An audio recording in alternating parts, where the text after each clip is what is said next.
Through education, we empower minds to heal, hearts to care, and hands to save lives. Today, we have all gathered here to remember and honor one such medical educator par excellence who has inspired generations of doctors and other healthcare professionals. We welcome everyone present here, as well as the ones joining us online for the MAHE Dr. A Krishna Rao Memorial Oration. Today is an auspicious day, as it also marks the 100th birth anniversary of Dr. A Krishna Rao.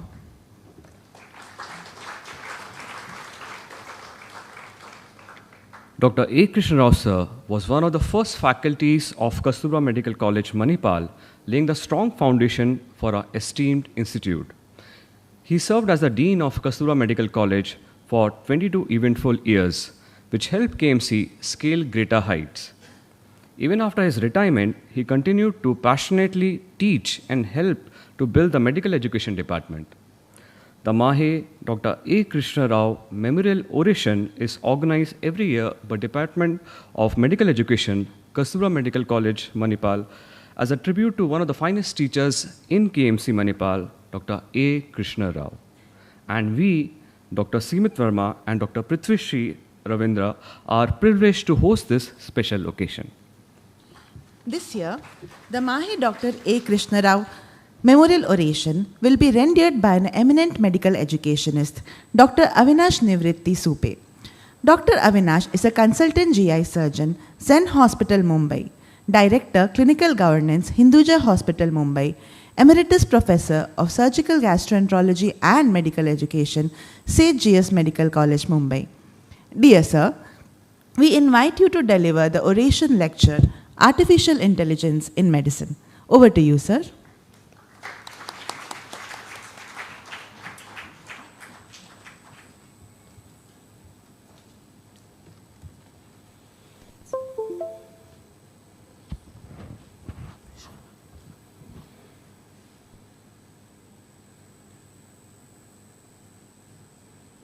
Can we have slides here also?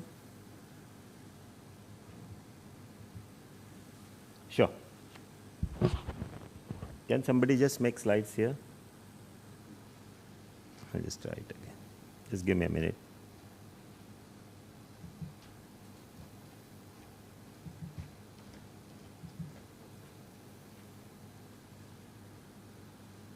It's okay.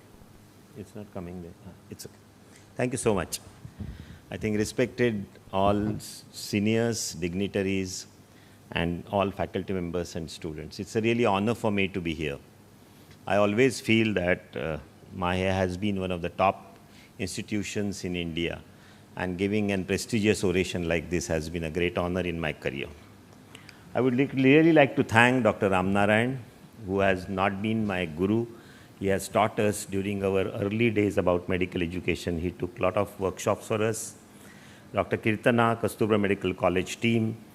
I have no conflict of interest, but I need to thank some of my friends who have helped me to do this. Dr. A Krishna Rao has been a doyen in the field of medical education who introduced this in this MAHE.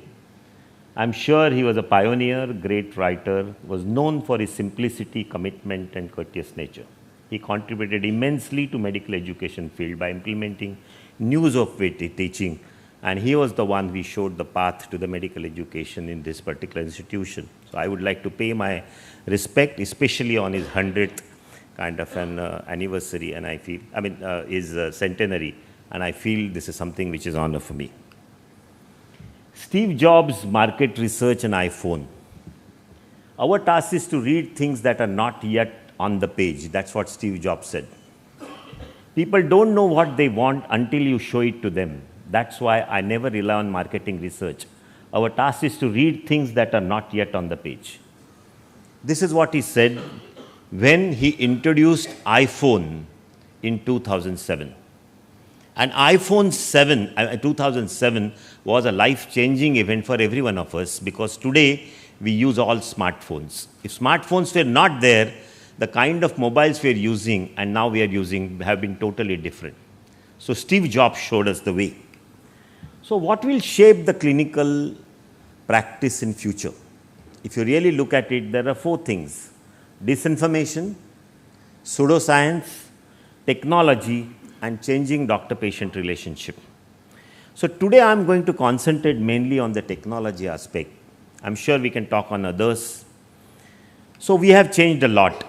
When I joined medicine in 1974 as an undergraduate student, there was no ultrasound, there was no CT scan, there was no laparoscopic surgery, there was no modular OT, robots, navigation. But patients used to trust their doctors. We saw a great technological revolution, more technology, more control, technique-oriented surgery. Technology is growing in medicine. Practically look at the number of variables and the new techs which are coming up. A lot of apps, AI coming up. Today I have OTs like this which are studied with technology. Today we have a lot of technology. We know much better about the patient and his disease, but patients have limited trust on us. So in this whole kind of a scenario, the new thing has come, and that is artificial intelligence. Artificial intelligence, this is a word which is liked by somebody. Somebody feels, oh, this is not for me. Some people say, oh, I'm not really going to use it. So I want to really take you to this journey of artificial intelligence and what is coming in the future and how we should look at it as a clinician. Artificial intelligence has already entered our life, without knowing or without realizing. The first thing came out of intelligence was Google Map. You change the route and they will recalculate. When the Google Map came, everybody was not sure about it. But as the data went into Google Map, today Google Map is 98-99% right, except for the last mile connectivity if you are going in a jungle or a resort. That means the data has changed the way Google Maps do it. We see movies like this, Bahubali and Bullfight. We know this is all VFX. Nobody has fought with a bull. This is all nothing but AI, and no animals are harmed. Look at Google Translate 2006. You put English and you get Kannada within a minute. Now, how does this do it? Maybe it still needs refinement, but artificial intelligence has come in our life. Look at the number of publications in last 5 years. 1,81,704 publications in last year, and every day we are adding multiple publications. Why do you think world is talking about AI in medicine? Look at frontiers of surgery. The publications in last 5 years has gone up. That means the people have started now interest in their surgery. So let's look back and see the history of AI. AI came quite a bit early in, say, 1950. Then came machine learning, and then came deep learning. Till the time it was AI, it was just noted. When the deep learning came, the real usefulness of AI came, and that has happened in last 10 years or 5 years. So what really happened? The whole concept of hidden layers, the neural networks, machine learning, and the output which has really come, it really came. So let's first ask the question, how does this work? Let me go to a very basic person who doesn't really understand what is AI. So the AI works on two basic principles, data analysis and image analysis. Data analytics to synthetics to decision support. Basically, you do data crunching, which gives you some kind of a wisdom, and then it gives you some kind of a pathway to make a decision. Why this is necessary? Because the data doubling time and the knowledge explosion. In 1950, it took 50 years for the knowledge to double. Today, it is 73 days when the knowledge gets doubled. Too much of knowledge, plenty of knowledge. How do we really adopt to this knowledge? Every day so much of material is coming, I am not able to cope up with this. So I need some kind of tools which will make my life easy and help me to make decision making. So many predatory journals are coming. So many articles, they come every year. We really don't know whether you should read them scientifically with pseudoscience. So with this data time becoming 73 days, all that information which is really put physics. So AI works by, it gets the learning patterns. It looks at the patterns, it looks at the machine learning. It makes predictions, neural networks, and it gives you expert system by data processing. So in beginning, it will learn patterns, make predictions, and it will perform the tasks. For example, this was a paper from Surgery 2020. I'm talking about all top journals giving you all this. It talks about putting all aggregate demographics, everything, comorbidities, surgery type. It will generate the population-based recommendations. It will do decision analysis, and it will identify the personalized patient-centered decision making. And it will give you, identifies what is the best action for this. It will suggest you. Probably over a period of time, that suggestions are going to be more authentic. Same thing, the traditional prediction of model, a patient with predicting appendicitis. If you use AI, the accuracy goes from 88% to 94%, again Surgery 2020. Second way the artificial intelligence works is what is called as an image analysis, very simple to understand. So let's look at, you have a cat and you have a dog, and you break it into multiple small images. And you give all these images to a computer and train the computer what is called as a machine learning. What computer will see, it will do image classification. More and more images you put, it will have a better way of identifying which is cat and which is dog. I'm giving you a very simple example. So it will give you all these kinds of outputs to make you what is the diagnosis. Same thing, if you give him a picture, it will form multiple layers, and then it will give convoluted to give you a machine learning. So image sampling, dimensionality reduction, convolutional neural networks, and it will classify and it will identify. How does it help in clinical setup? We'll come to it in a minute. So what is its impact on practice? Let's look at its impact on practice. Because we have learned how does an AI works, now see how we can apply it into our day-to-day practice. So let's take three major specialties: medicine, surgery, and gynec. I'm sure we can talk about every specialty, but because of the time, I can restrict myself to only these three specialties. The first is medicine. Now, if you really look, JAMA 2020, this is another journal, what they looked, EHR model versus AI model, live streaming vital signs, patient surgery synergy. So they will start looking at the preoperative phase, intraoperative phase, and postoperative phase. Early detection and treatment of complications, patient-specific resuscitation strategies, and personalized risk assessment and optimization. This is all helped by AI. If you really look the strengths of decision analysis, pathway to the precision or personalized medicine. So we have all been talking about pathways, protocols, but we sometimes realize that evidence-based medicine or pathways medicine doesn't work, doesn't suit to a particular patient. And then we have to change. Now AI will help us in making that particular change. It will tell us which patient this pathway won't work. And this is something which is very important to work as a clinician. AI saves lives in intensive care unit. This has been proved during the COVID time. And I think this was in response to the alert. It told them how to put patients on ventilator, when to remove, not to remove, diagnosis. During COVID, this was what they saved many lives. In fact, if you really see FDA authorization, 3 days before, FDA America has authorized this Prognosis Immunoscore. FDA authorizes Prognosis software as an AI tool that can diagnose sepsis early. Many times you have patients with undiagnosed fever, undiagnosed sepsis. So these are the tools are now FDA approved. So you're going to see a new era into the medicine of diagnosis, clinical prediction, personalized medicine. Let's see impact on surgery. It's my branch, so I will talk a little more. Laparoscopic cholecystectomy is most commonly done operation with 0.3% of risk of bile duct injury. 0.3 means 3 per 1,000. It's a still large number. Now, if it's a large number of patients still do, and once injury occurs, there are going to be a lot of consequences of that injury. Now, look at this paper from Annals of Surgery.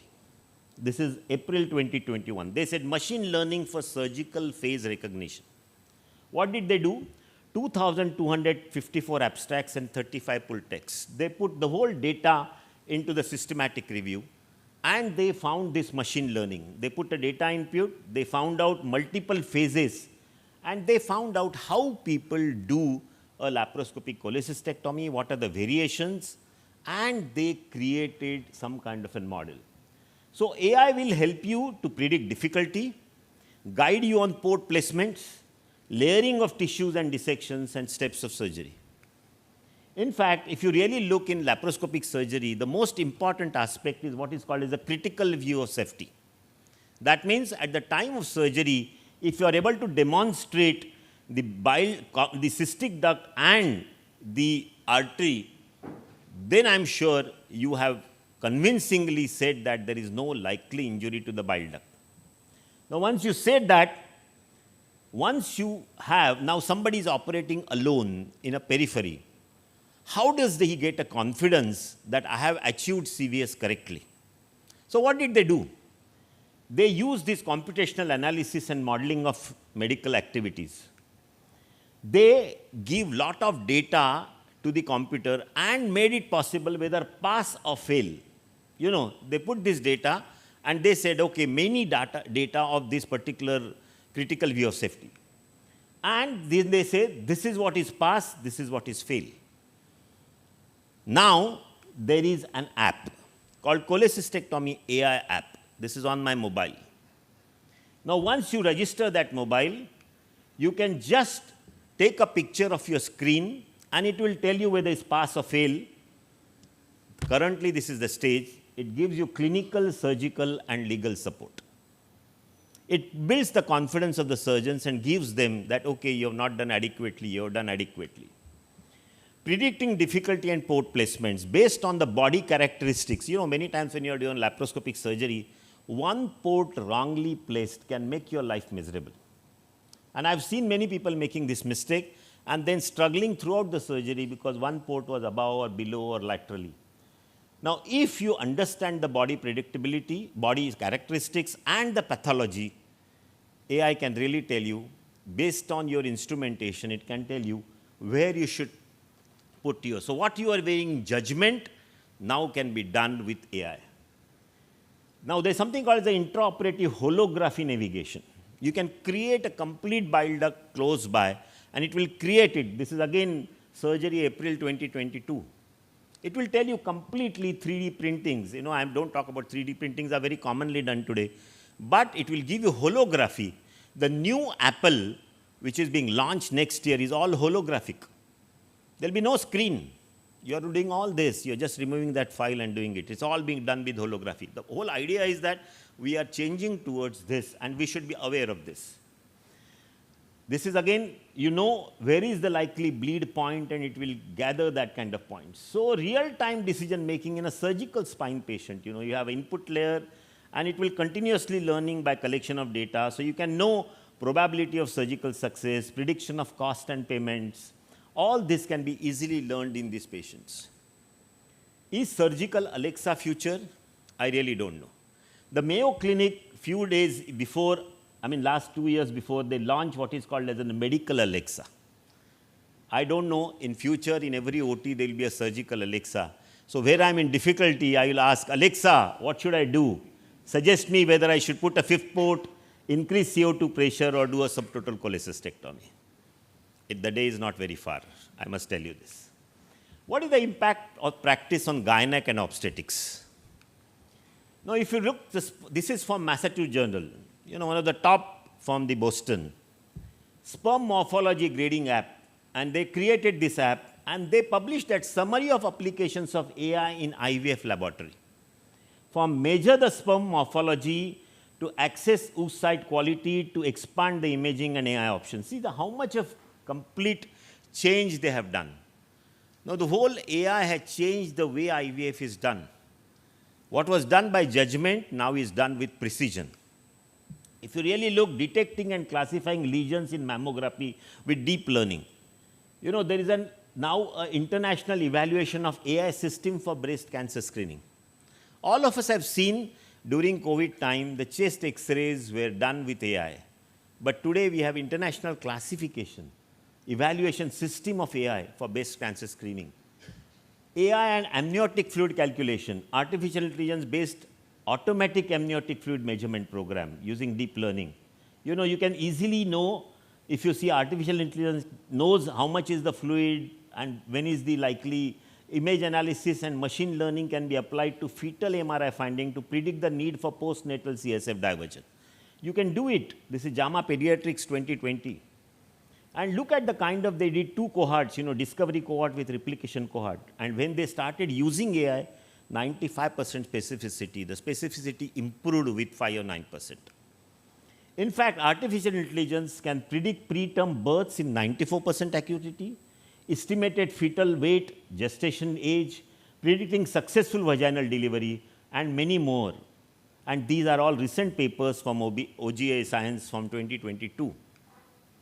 If you really look artificial intelligence in obstetrics, it can probably do many things which, like measuring everything. It can really tell you the prediction which a judgment is done by this. It will definitely support the judgment of a gynecologist. Let's see what is impact on medical education and training. What will it change in education and training? Now, I'm sure the first thing world came was mixed reality. All of us have heard real environment where we work. Then came augmented reality, where real world is augmented with the digital elements. We saw that in the beginning. Then came augmented virtuality. And now we are talking about the whole virtual environment today where we are learning. So they've introduced these new words like extended reality, augmented reality, mixed reality, virtual reality. And I'm sure our skill labs have now all components of all this. And many of you must have gone through this experience very easily. So what is mixed reality? It is a technique like virtual objects are integrated with the physical objects. So this is one interesting report which came, understanding of emergent technology. This was from Horizon 2020. And they said that AI and digital technology is going to change, and they use 2 words, adaptive learning and extended reality. What does it really mean?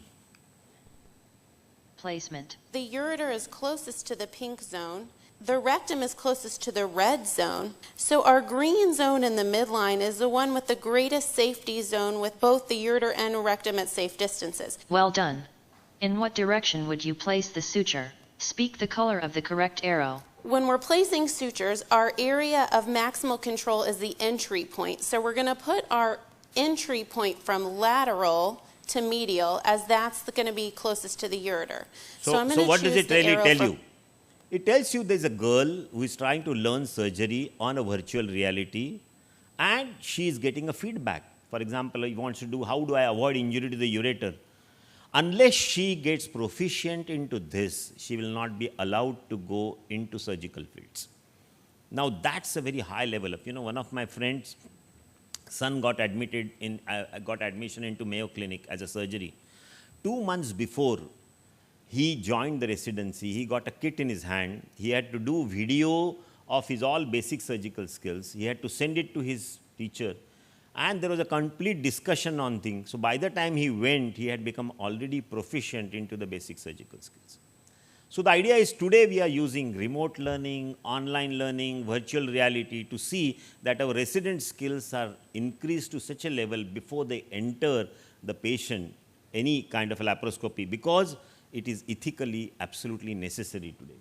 And if you really look at the papers, augmented reality in surgery has been validated and it is definitely being used. If you look at the number of publications which have come, which say that this has been extremely useful in every field, with orthopedics, organ transplantation, oral maxillary surgery. Now look at this new world.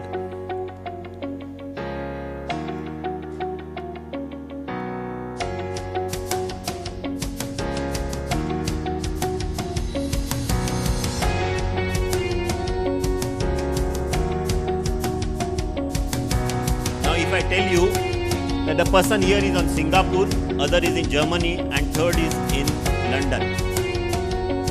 And you can change anything. You can talk with them, you can add muscles on this, you can do this, rotate this thoroughly, and you can teach that student anywhere. And this is something which is a mixed reality. This is Microsoft HoloLens. You know, this is one new thing which has come, Microsoft HoloLens, which is today available in India, and there are few centers have already started using it. So this is large virtual 3D images for learning, interactive and sharing, also for intraoperative surgery. It's one step ahead. Look at if I can create an image of liver like this with the 3D reality. I can hold it, I can, in this particular room, I can make the liver of this size, and I can hold it with my hand and rotate it. I know exactly what anatomy I'm going to deal with at the time of surgery. What advantage for person to do? Look at this kind of a liver, such a big liver with complicated tumor. I can hold my hand and rotate it. And I can know how big that liver tumor is, where it is situated, what are the vessels. In fact, one step ahead, if you really look at this, I can get what is called an intraoperative image guidance. I can cut that liver and put it next to me when I am trying to operate this particular patient. So when I am operating, actually, I can see, and then you can go this video further, you will realize that I can cut it open, and at that time I exactly know which vessels are coming from where. Now all these mixed realities are going to make your surgery much easier because you can feed that data and get it. Augmented reality in spine surgery has come out now in big way. Even anatomy, I'm sure now people teach with 3D, which I think many centers have these 3D anatomy centers. And I'm sure virtual intraop planning. So in fact, if you really see, all this is making you a complete use in every step of patient management. We have been using AI and HoloLens for training people into remote areas like Bhutan, Nepal. And I find it so useful that I'm somewhere there, somebody is there, then you can teach those students. If somebody is operating there, you can help those surgeons. So remote tutoring is going to be one of the future in medical education. In fact, if you see clinical use of mixed reality in laparoscopic myomectomy, you know, look at these kind of myomectomies. If I get a picture like this, exactly how many myomas there, I can really operate it much better. You know, something like delivery. You know, today, I remember when I was a student, we used to do 25 deliveries as a student. Today, a lady will not allow you if you are a medical student. It is not ethically allowed, neither it is legally allowed. So how do I train my students with difficult labor? Now look at these kind of things where I can put, not only show labor, at the same time, I can put any kind of a difficulty, shoulder dystocia, anything, and I can put it with this mixed reality, and the students can really learn with this. And you can put HoloLens in obstetrics. In fact, if you really see... The group is going to be understanding the same reality, so now the instructor can really focus on how to manage a complication. Nothing ever has provided that level of information. It's not a textbook, it's not a video, it's not a PowerPoint presentation that's going to give you that kind of understanding. CA Healthcare selected shoulder dystocia as the first scenario on Lucina AR because it's a rare complication of delivery, but it's one that's difficult to manage. You have a number of options, you need to think fast. Seeing the anatomy, seeing the progression of the baby in the birthing canal, and seeing where the shoulder gets stuck is going to be very helpful to understand how to fix it. Seeing them in front of your very eyes as a student is like a revelation, right? This is the future of healthcare education. So how does it really have a validation? What is the evidence on this? So people have worked on this, AI tutoring versus remote expert. And you really see this is a JAMA paper from 22, what AI tutoring feedback demonstrated superior performance. In fact, if you look at papers around this, so many papers have said that it works better.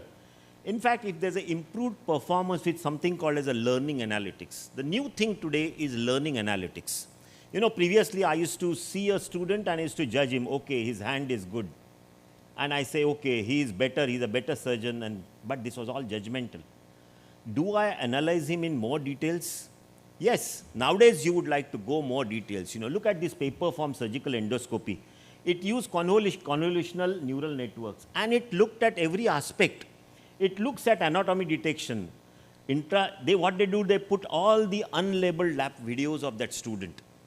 And it gives you output, instrument detection, action recognition. In fact, it will give you a curve like this. How many times he has used bipolar, how many times he used his hook, what was the range of the movement. How is his left hand working? Which need he is to strengthen? You know how much of analytics you can do, and then you can give focused exercises to that particular student. And then you get a feedback.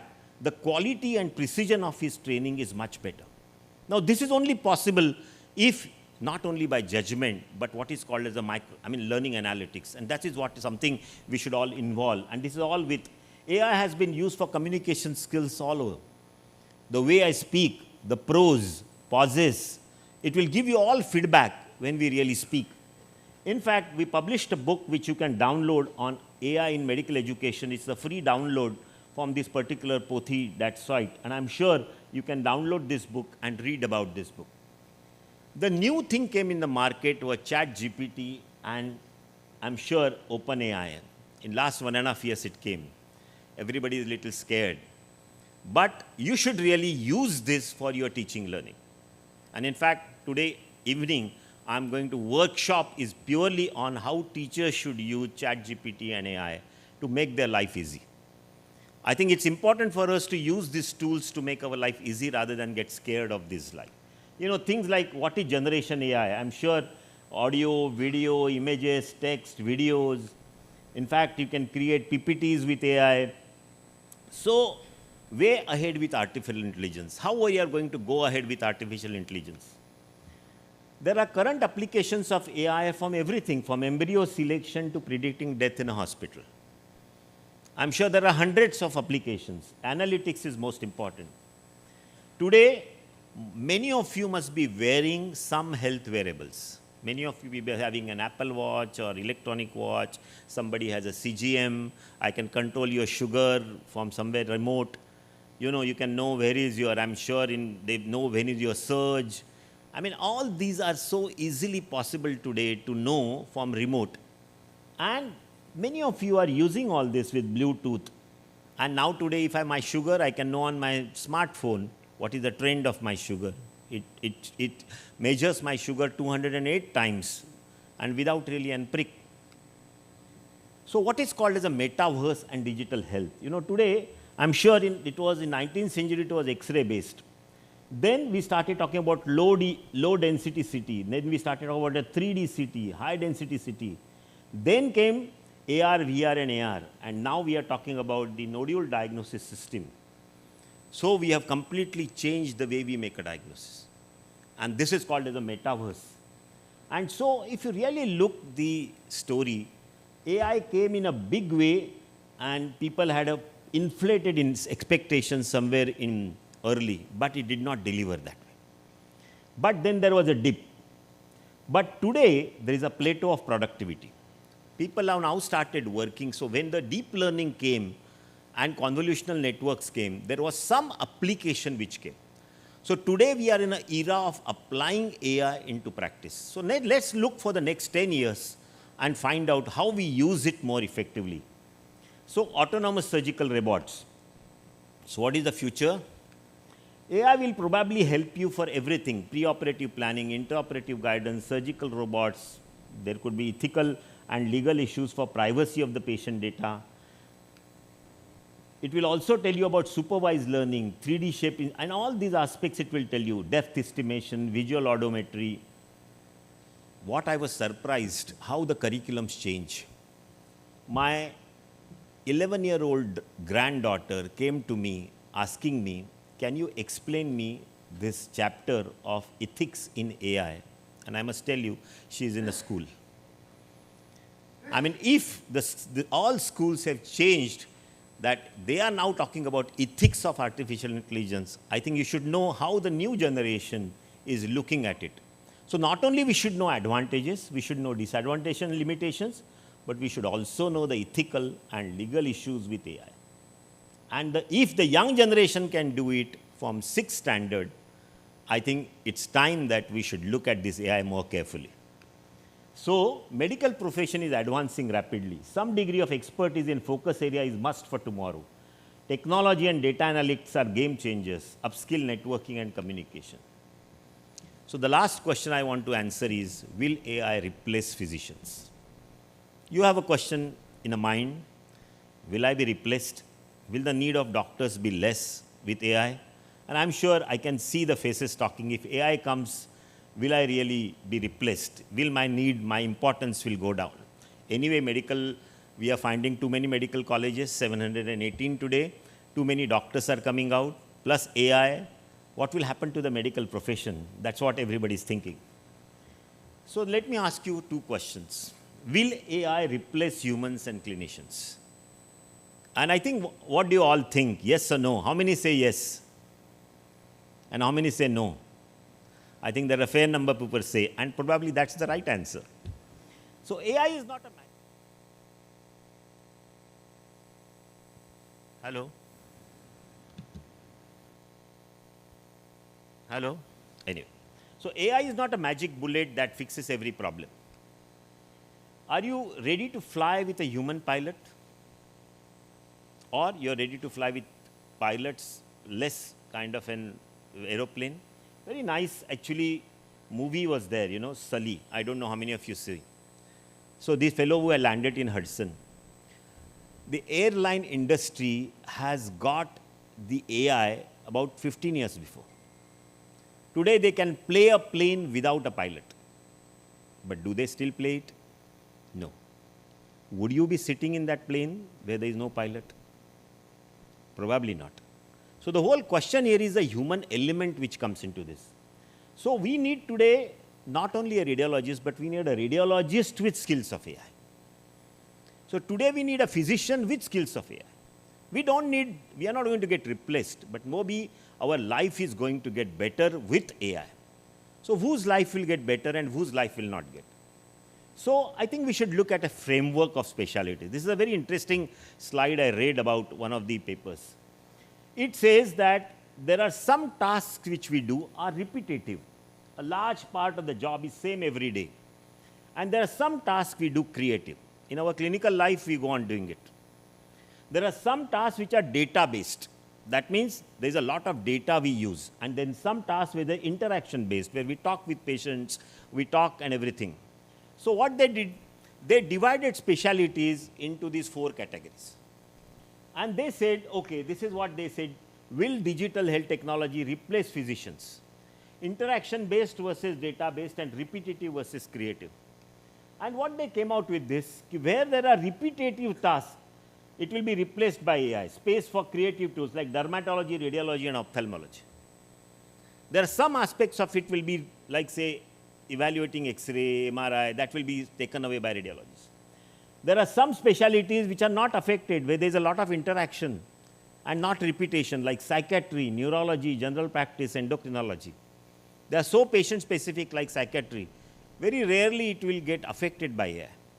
They have a limited role with auxiliary tools like geriatrics, dental, and ENT. But there are many specialties where, like surgery, sports medicine, emergency, cardiology, gynecology, they will be dependent or use these AI tools better. Wonderful framework, which will tell you that how do you do a practice and how it is affected by this AI. So we should be watchful. If I am in those specialties, I will definitely use these specialties where I will be dependent on the AI or I will bring a creative component. After a few years, radiologist will be concentrating on creative element rather than repetitive. His job will be less and he will be able to do much better creative work. So AI will never replace humans, doctors or surgeons. AI cannot replace empathy. Physicians have a non-linear working method. Complex digital technologies require competent professionals. And there will always be task algorithms and robots can never complete counseling a patient or relative for complex surgery. This becomes very difficult. Simple surgeries, yes, not difficult. So it is not technology versus humans. It is humans and human technology working together to achieve better healthcare. Artificial intelligence and humans are more potent when they cooperate and collaborate. So work with them. Don't get afraid of them.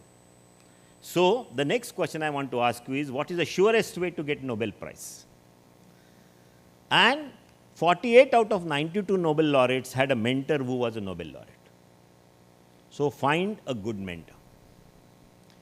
If you have a good mentor, like Arjuna had all kind of degrees, fellowships, courses he had done, but when it came to fight, he needed a mentor like Krishna. in spite of all his, whatever he wanted to do it. So you may have all technology, including AI, but you still need a good mentor like Dr. Ramnarayan. We will teach you. And I think if you have somebody as a mentor, then only you will be able to progress. So mentor is so important. So AI has come to stay. AI has the potential to improve surgical outcomes. You know, when Google came, we were all scared that will Google change my life? No, Google has helped me to do it. When internet came, PubMed came, we stopped going to libraries and writing those papers, but our life became very easy. Same thing, AI is going to make your life easy. Whether to use it positively, that is Samskruti. If you use it negatively, that is Vikruti. So we need to convert Vikruti to Samskruti. I think if you make it that Samskruti, then I'm sure we will be much further. So don't forget we are professionals and not technicians. That's the last point I want to make it. We have to understand that expertise is just our first step. Humility spurs growth. Growing by sharing. Vidya dadati vinayam, vinayat yati patradam. Patradvat dhanama prapti, dhanardhanam tatas sukham. So I think Vidya vinay se deti hai, vinay se patrata, patrata se dhan, dhan se dharm, और धर्म से सुख प्राप्त होता है. We have to really remember, when we are today remembering Dr. A Krishna Rao and his contributions, I think we should always remember that Vidya Vinay se aati hai and Vinay se tumko आनंद और सुख मिलता है. So embrace technology with staying human. Thank you and have a great time.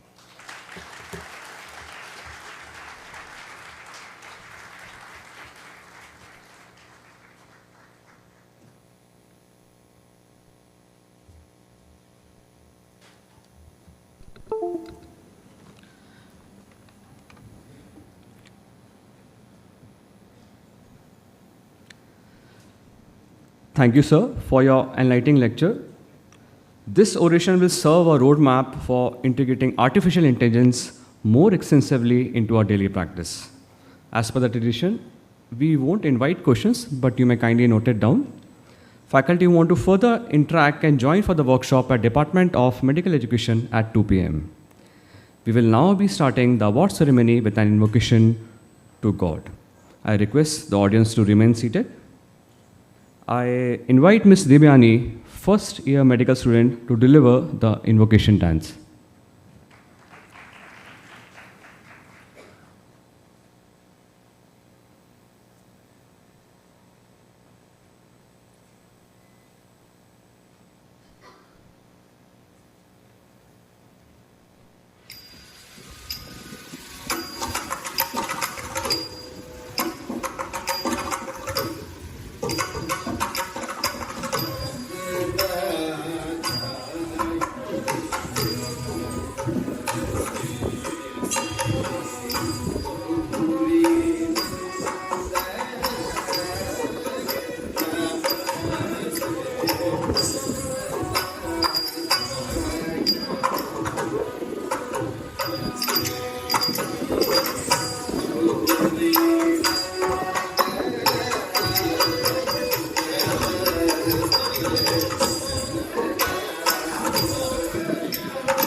Thank you, Ms. Devyani. We now invite our distinguished guests to the stage for the lamp lighting ceremony and to offer floral tribute to Dr. A. Krishna Rao, sir. May I kindly request Dr. Padmaraj Hegde, respected Dean, and Dr. Kirtana R. Nayak, Head of Department of Medical Education, Kasturba Medical College, Manipal, to kindly escort our dignitaries to do the honors and later to occupy the seats on the dais. The MAHE Dr. A. Krishna Rao Memorial Oration Awardee, Dr. Avinash Nivritti Suppe. Honorable Pro Vice Chancellor Health Science, MAHE Manipal, Dr. Sharat K. Rao, and Dr. Shubhagita, daughter of late Professor Dr. A. Krishna Rao.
Thank you. I now request the dignitaries to occupy their seats.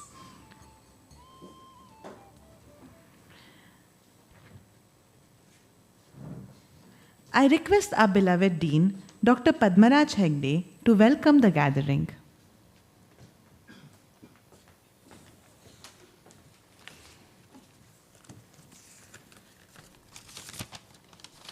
Very good morning.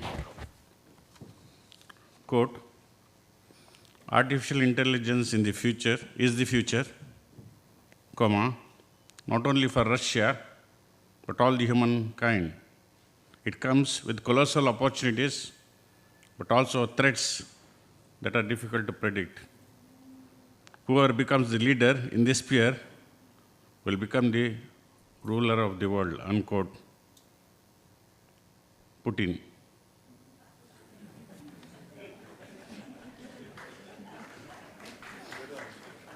Artificial intelligence made a significant strides in the field of medicine, revolutionizing various aspects of healthcare delivery, diagnostic, treatment, and patient care. I think you heard from Dr. Avinash Supe. Quote, the development of full artificial intelligence could spell the end of the human race, unquote, Stephen Hawking. So today, we are in the 150 birth anniversary of our founder, late Dr. MAHE, and also marks the 100th birth anniversary of Professor Krishna Rao. This award was started in 2021, and the first oration was delivered by Dr. Tejinder Singh. Later on, in 2022, it was Dr. Krishna Sheshadri, and last year, the oration was given by Subramanya Rangaswamy. Today, it's my proud privilege to welcome Dr. Avinash Nivritri Supe, the consultant GS surgeon, Zen Hospital, Mumbai, and the director of clinical governance, Hinduja Hospital. Warm welcome to Dr. Sharat Rao, Pro VC, Faculty of Health Sciences, MAHE, Manipal. I graciously welcome the graceful lady, Dr. Shubhagita. They have contributed, their family has contributed immensely. You see Dr. Girija there.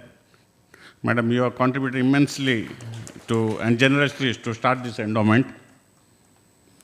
I appreciate and I note the presence of former VC, Dr. Ram Narayan, former Dean, Dr. R.S.P. Rao. We also have Dr. Arun Maya, R.P. Pai, by President Shakuntala Pai, also Dr. Ganesh Pai. I also welcome all the associate deans, all the HODs, from Mangalore I see some consultant faculties. Ladies and gentlemen, a warm welcome to all of you. Thank you.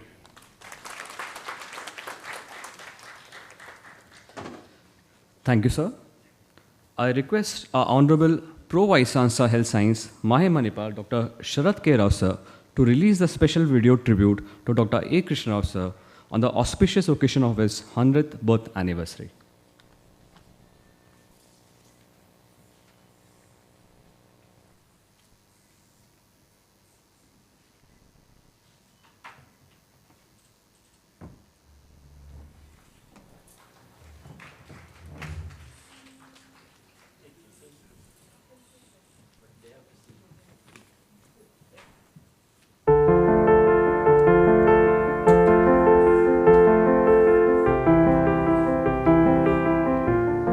In the heart of India's medical education landscape, amidst the tranquil surroundings of Manipal, a remarkable journey began. One fueled by passion, dedication, and a relentless pursuit of knowledge. And at the helm of this journey stood a visionary, Dr. A. Krishna Rao, a name synonymous with excellence, innovation, and unwavering commitment to the art and science of healing. Armed with a medical degree from Madras University in 1948, his thirst for knowledge led him to pursue a master's in physiology, solidifying his foundation in the medical sciences. In 1954, Dr. Rao, accompanied by his wife and esteemed colleague, Dr. Padma Rao, answered the call of Dr. MAHE, the founding father of Manipal Academy of Higher Education, to join the burgeoning Kasturba Medical College, Manipal, in its infancy. He's been a great teacher who has inspired several students, generation of students, a great mentor to many faculty members who have actually come up of age under his tutelage. and a great administrator, and above all, a thorough gentleman, a great human being. A man who is very, very simple, man who is easily approachable, a man who listens to your problems, and a man who would find solutions and suggestions. As a teacher, Dr. Rao was unparalleled, meticulous, dedicated, and deeply invested in the success of his students. His classroom was a haven of learning, where physiology came alive through models, films, and real-life patients. Dr. Krishna Rao's scholarly pursuits were complemented by a prolific publication record with research spanning diverse topics such as blood group characteristics, medical education, and reproductive physiology. Professor A. Krishna Rao was someone who was so much ahead of his times. Why do I say this? Almost 40 years ago, when there was no requirement of a medical education department, he started something which was available for faculty to empower themselves. He, on a very regular basis, organized teaching, learning workshops, student evaluation workshops, student learning workshops, postgraduate orientation workshops.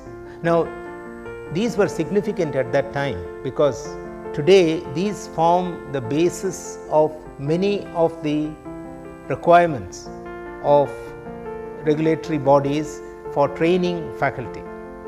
It was his foresight to have these programs running on a very regular basis.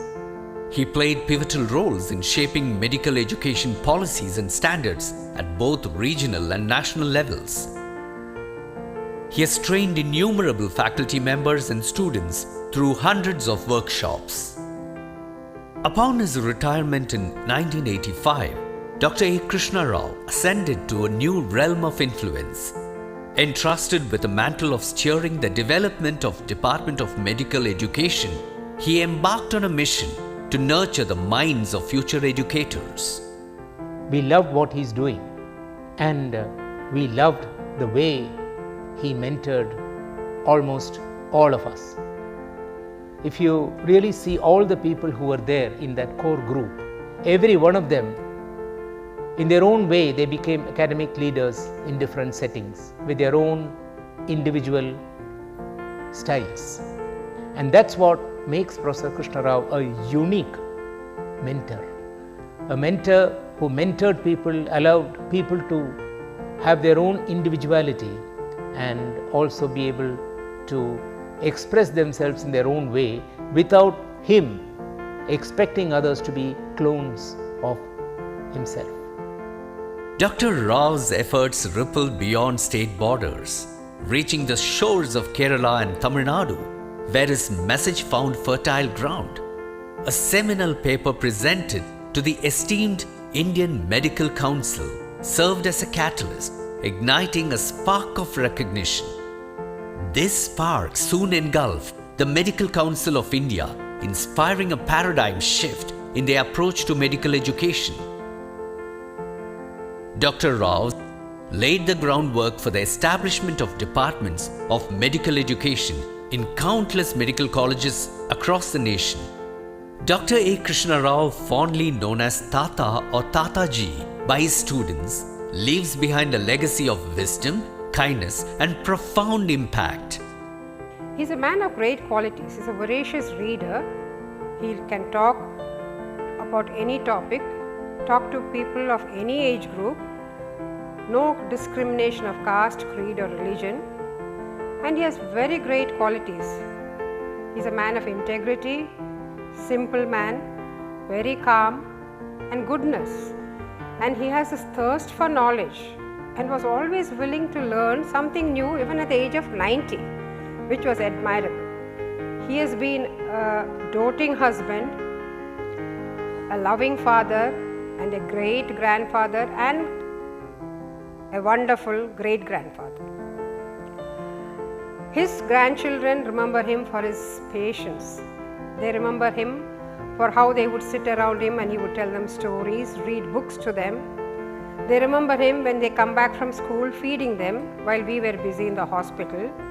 While they ate and told them silly stories of their school, he listened patiently and in turn told them stories about what he did in college. Though Dr. Rao may have bade farewell to this mortal realm on July 26, 2020, his teachings and spirit continue to illuminate the path for countless souls. As we remember and honor this legacy, let us carry forth his torch of knowledge and compassion, ensuring that his wisdom resonates for generations to come.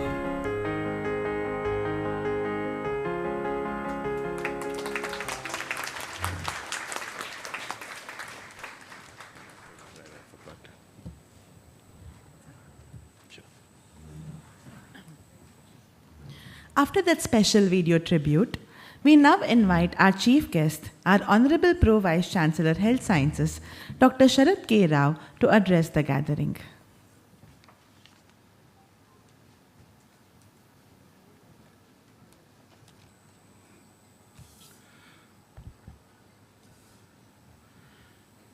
Respected Oration Awardee, Dr. Avinash Supe,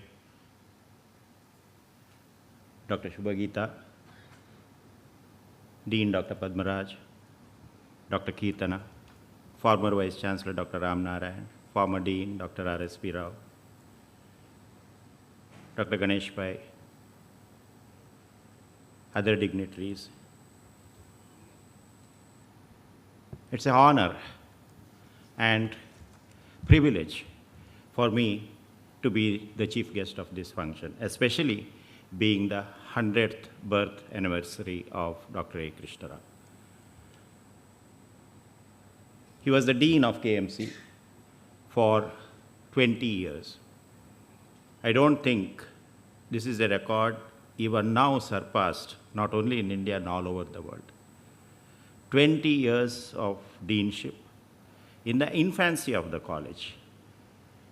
At that time, it was not only Kasturba Medical College. The pharmacy was under medical college.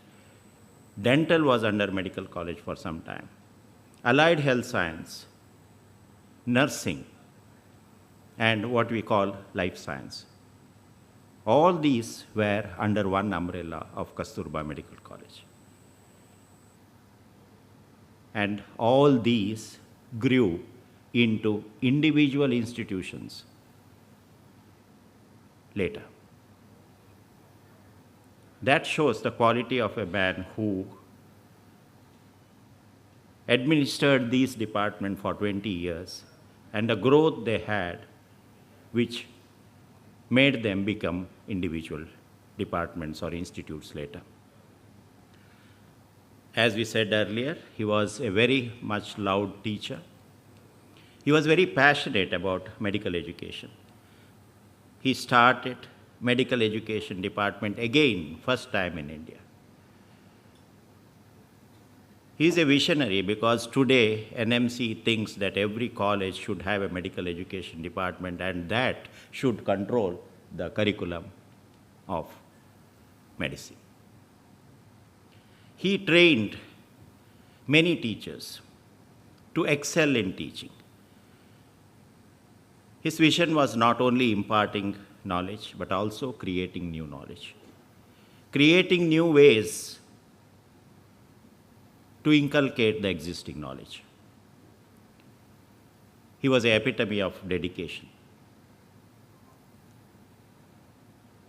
I think he should have been today here to hear the lecture of Dr. Avinash. He would have loved it. Dr. Avinash, as long as AI has got still artificial along with it, it will remain below human mind. You take off artificial, then only it can be with the human being. It remains artificial intelligence. What will happen, as I heard Dr. Avinash, tomorrow we will be creating human robots. you understand the skill of a person, what he is good at, train his muscles to develop that particular skill. For example, in GI surgery, if his skill is very good in a luminal surgery or a hepatobilial surgery, so he develops his skills in a luminal surgery so that he becomes a human robot performing luminal surgeries. That is going to happen.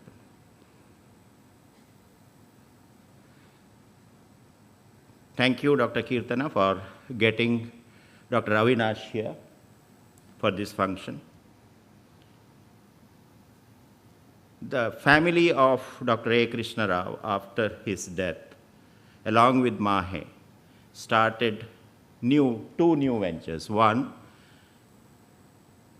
quiz for undergraduates in physiology, the department he worked, and this oration in medical education, the department he loved. Thank you very much. Thanks for the opportunity.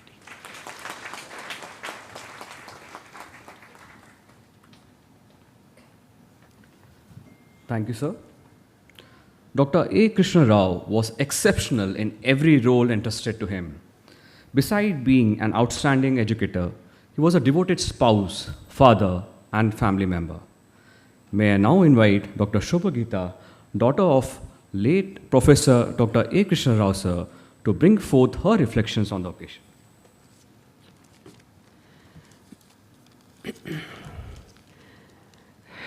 Dignitaries on the dais, Dr. Sharat K. Rao, Vice Chancellor MAHE, Dr. Padmaraj Hegde, Dean KMC Manipal, the Speaker of the day, Dr. Avinash Supe, Kirtana, Head of the Department of Medical Education, Dr. Ram Narayan, Emeritus Professor, Department of Medical Education, Dr. R.S.P. Rao, Dr. R.P. Pai, Dr. Ganesh Pai, Mrs. Shakuntala R. Pai, Dr. Anil Bhatt, Dr. Prabhu, Mukhya Prana Prabhu, and several more people here, Dr. Anand R., Head of the Medical Education Department of Mangalore, Dr. Samir, HOD, Department of Psychiatry, and we have a senior member here, Dr. K.P. Rao is also here, I think, and other distinguished faculty and students.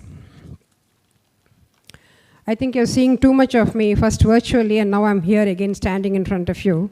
So maybe you can close your eyes and then listen to the speech. Sorry about that. Let me at the outset thank the speaker of the day, Dr. Avinash Supe, for being here with us today. Thank you very much, sir. I will need to borrow a little of your intelligence to understand about artificial intelligence. Thank you, Kirtana and team, for taking so much trouble to put this oration together today. The first message that we received on our WhatsApp today at 4 o'clock in the morning, I don't know why Ganesh Pai wakes up so early, but anyway, he sent me the first WhatsApp message for today, and it read like this. On the 100th birth anniversary of our beloved teacher, Dr. A. Krishna Rao, we honor a remarkable soul whose dedication and wisdom shaped our lives. Through decades of selfless guidance, he ignited sparks of curiosity, instilled values, and inspired our generation. His legacy of passion for teaching and kindness continue to illuminate our path. Today we celebrate not just his milestone, but the enduring impact he has left in our hearts and minds, which is a testament to the timeless power of a great teacher. Thank you, Ganesh, for this lovely message. A few days ago, I was just reading through the letters written by my father in the year 1969. Of course, it chokes me, but then I also learned so many new points. He had gone to the UK in 1969 for a fellowship of 3 months. And that time, he must have been just in his early 40s. He visited libraries in UK, looking through books and journals, sending names of the books to my mother and asking her to tell Dayananda Pai, who was then the librarian, chief librarian of KMC, to buy those books for the library in Manipal, KMC library in Manipal. And he was also discussing medical education, 1969, way before anything was thought about here. So I think he was always a person who wanted to improve and do better. He was also at that time worrying about how my mother would manage alone in Manipal while he was away with 3 daughters. At that time, we were just shifting our house from the quarters where now I think the parking lot has come. We used to stay there earlier. There was a quarters there. And then we moved on to the new house in Anant Nagar. His letter to us, 1969, is exactly 45 years to this date, April 13th, 1969. His letter reads, I am sorry we could not shift when I was there. I could have been of great help to Mummy, my mother. Anyway, Mummy is very capable and we have wonderful children who do a lot of work. And he also asks, how is Caesar? Caesar was our dog. I didn't say goodbye to him when I left, as I was upset while I was leaving. I mean, my father was always a caring, loving, calm, simple person. And he took an active part in making every event in our family very special. My mother was the laughter and energy, and my father was the steadfastness and calm. Together, they created a beautiful home that nurtured family, extended family, relatives, friends, and everyone. Languages and my father. My father was very good at speaking English. Of course, he knew his mother tongue Telugu, and he also knew Tamil. He was such a good orator in English, but his only regret was that he could not lecture in Kannada. He thought if he had learned Kannada, he could have, reached out to the public and the schools and made some change in there also. In 1962, when my father and mother were conducting the wedding of my aunt, so nobody else in the family, so they were conducting the wedding. And so my mother wanted to match the horoscopes, which we never did in our family ever again later. But at that time, they wanted to do it, and she wanted a buttre. So my father heard the word buttre. So he didn't know what it was. So he went at that time. There was only 2 shops in Manipal at that time. One was Manipal Bakery, another was Manipal Stores. My father thought a better option would be to go to Manipal Bakery. So he went and asked for butter. And then this great man, our Shetty of Manipal Bakery, quickly packed 1 kg of butter biscuit. That's one round yellow biscuit. Even today it is called butter for some unknown reason. And gave it to my father. And he came home with 1 kg of butter biscuits. And my mother was so amused. She laughed and laughed and laughed. And she would narrate it to us for years to come and continue laughing with the story. So that was the buttery story. And and that was a laughter in our lives. The other one was, he always said, as I said, everybody knows in medical education, the 6-line word for slides. But there was also another rule for slides, about colors to be used during slides. My father was colorblind, so he could not differentiate red and green. So he would see everything as brown. So buying saris for my mother was a difficult task for him. And then luckily at that time, and even now, Manipal does not have any traffic lights, so he was safe. But he said, never use red and green in combination in a slide because a colorblind person like me will not be able to read the slide. And that is something I think most of you students have to, if you have a green background and write in red, a colorblind person in the audience cannot read your slide. I would like to read a small poem written by Matthew C. Ninan, principal of Little Rock Indian School. He wrote it when my father was very ill. And he said he was an ardent admirer of my father. There isn't another like you. Never has there been, nor will ever be. Your stentorian voice echoed in the lecture halls of KMC for well over half a century. It was not just firm and loud, but carried great insight and depth. When you spoke, the medical fraternity listened with rapt attention. For yours was a voice of wisdom and conviction. Your body may be frail today, but your spirit is still agile. Your thinking is pure, your voice still calm and clear. It carries so much goodness, you are indeed a rare soul. Yes, he was an amalgam of humility, wisdom, kindness, and broad-mindedness, a teacher par excellence, and one of a kind human being. A very big thank you to the Department of Medical Education, Kirtana and team, Professor Ramnarayan, for arranging this oration today, and to you, Sir Dr. Avinash Supe, a very heartfelt thank you from Dr. Krishna Rao and family. Thank you very much. Thank you, ma'am. We now request Dr. Veena Nayak, Faculty, Department of Pharmacology and Medical Education, to introduce the recipient of this year's Oration Award.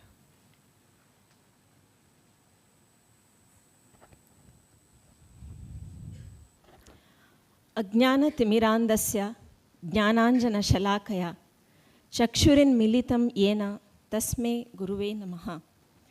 Good morning, everyone. Rendering salutations to all my teachers and gurus. It's with immense pleasure and honor that I take this opportunity to introduce a distinguished personality in the field of medicine and medical education, Dr. Avinash Nivritti Supe. It's indeed a humbling moment for me as his 2018 Famerite student at Sage GS Medical College, Mumbai, to introduce the founder director of GSMC Famer Institute. He has been a mentor, a guide to numerous Famerites all over the country and all over the world too. He's a very revered personality at KEM Mumbai. He has donned several hats, that of a clinician, an academician, a teacher of teachers, an administrator, a trekker, a photographer, and a writer. Dr. Avinash Supe completed his undergraduate, postgraduate, and super specialty training at KEM Mumbai. He has a postgraduate diploma in medical education, PGDME, from University of Mumbai. He completed his FAMER in 2002, International Fellowship in Medical Education 2007, Master in Health Profession Education, University of Illinois, Chicago, USA. Dr. Avinash Supe is a highly acclaimed GI surgeon. He joined Sage GS Medical College and KM Hospital way back in 1974, and he retired as Director, Sage GS Medical College and KM Hospital, Mumbai. At present, Sir has extended his services as a consultant GI surgeon at Zen Hospital, Chembur, and Director of Clinical Governance at Hinduja Hospital. He is also Emeritus Professor of Surgical Gastroenterology and Medical Education at Sage GS Medical College, Mumbai. Throughout his illustrious career, Dr. Supe has held numerous positions, from a lecturer to the position of Director and Dean of Medical Education and major hospitals at Municipal Corporation of Greater Mumbai, where he incorporated and brought about a lot of changes in the hospitals of Mumbai, equipping them with the state-of-art facilities, be it oncology wards, transplant centers, special urology theaters, and even incorporation of technology in these hospitals. FAMER, that is Foundation for Advancement of International Medical Education and Research, has been successfully running faculty development fellowships since 2000 in the United States. This program was brought to India, and to begin with, the first such institute was commissioned at Sage GS Medical College, Mumbai in 2005 with Dr. Avinash Supe as the founder director of GSMC FAMER Institute. Ever since, GSMC FAMER Institute has trained a number of faculty and handheld many regional FAMER institutes across the country. Competency-based medical curriculum, CBME, a major curriculum reform, was rolled out in all medical colleges in India in 2019 and backed by adequate faculty training programs for its implementation by the NMC.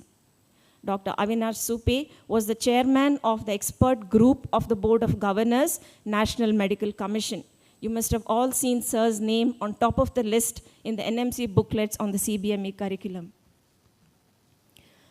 Dr. Supe is the chairman of the GI Surgery Board, National Board of Examinations, a visiting faculty at Department of Hospital Administration, Tata Institute of Social Sciences, Mumbai. He has also served as past president, Indian Association of Surgical Gastroenterology, Indian chapter of International Hepatopancreatobiliary Association, past secretary of Asia Pacific Hepatobiliary Association, past president of Academy of Health Profession Educations of India. Sir is a prolific author, authored 8 books, I think many more in the pipeline, 12 booklets, 300 publications, and has delivered almost around 550 presentations worldwide. The multiple honors and recognitions Sir has won attest to the worth of his work. He has been conferred the prestigious Dr. B.C. Roy Award and National Board Awards for Best Teacher, Mumbai Bhushan Award in 2020, Chembur Bhushan Award 2019, Maharashtra Bhushan in 2019, and a number of awards at national and international forums. Dr. Supe's commitment to healthcare extends beyond his professional endeavors as he actively engages in humanitarian efforts, which was evidenced during the COVID time, and also he's donated blood 126 times, and he has a role in number of philanthropic endeavors as a trustee of the Budrani Trust.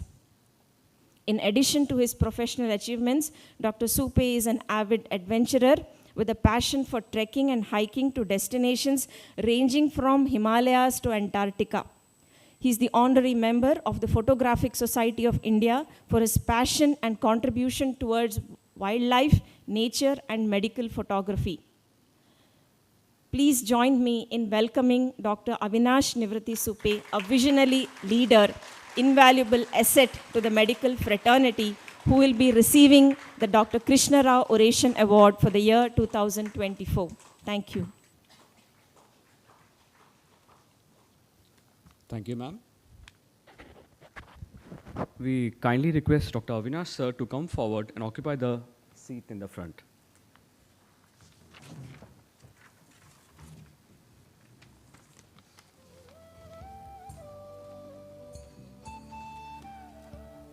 The felicitation process includes a citation that will be bestowed on the awardee. May I request Dr. Kirtana R. Naik, Head of Department, Department of Medical Education, to kindly recite this citation.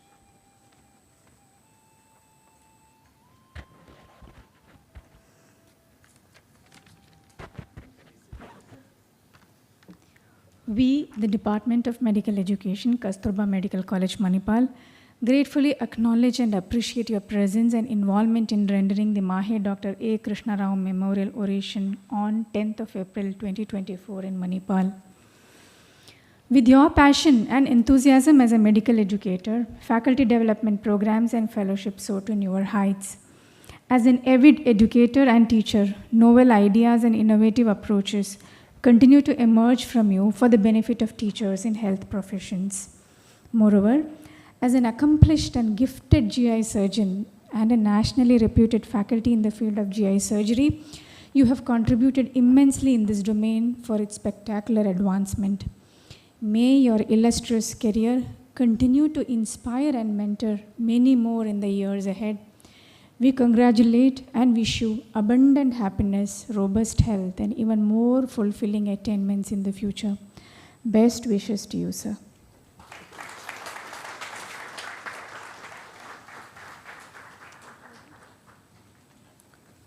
Thank you, ma'am. May I now invite the dignitaries on stage to kindly present the Citation Award to Dr. Avinash Supe.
Thank you, sirs and madams.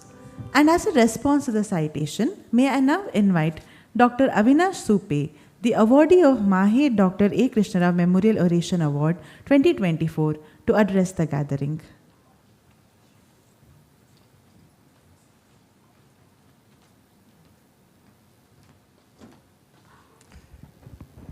Respected dignitaries on the dais and in the auditorium, all my colleagues, I'm really humbled and honored to have this award. I'm sure we get a lot of awards, but some awards are special. The special award is from the name of the person who has dedicated his life in medical education, who had a vision of developing this specialty of medical education much before anybody could thought in this country. And the way you are taking this further is something which is exemplary. I always have a great respect for this organization, the way they update themselves and the culture and the ethics. So I feel this award has more value to me, and I'm sure I'll cherish it and remember it. Thank you so much.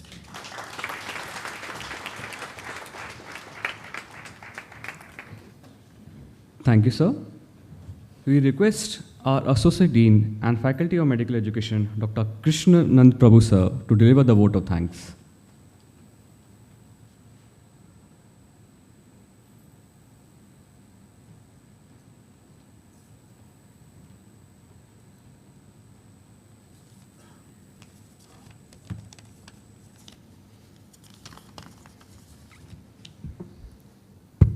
Good afternoon. It gives me immense pleasure to deliver vote of thanks on the occasion of Dr. A Krishna Rao Memorial Oration Lecture 2024. We are indebted to family members of Dr. A Krishna Rao, Dr. Girija Madam, Dr. Gauri and Dr. Shubhagita for their generous gesture. Your donation is very prized and will forever be held high regard in our memory. We really cannot thank you enough. I sincerely acknowledge the matching grant given by MAHE Trust to support this event.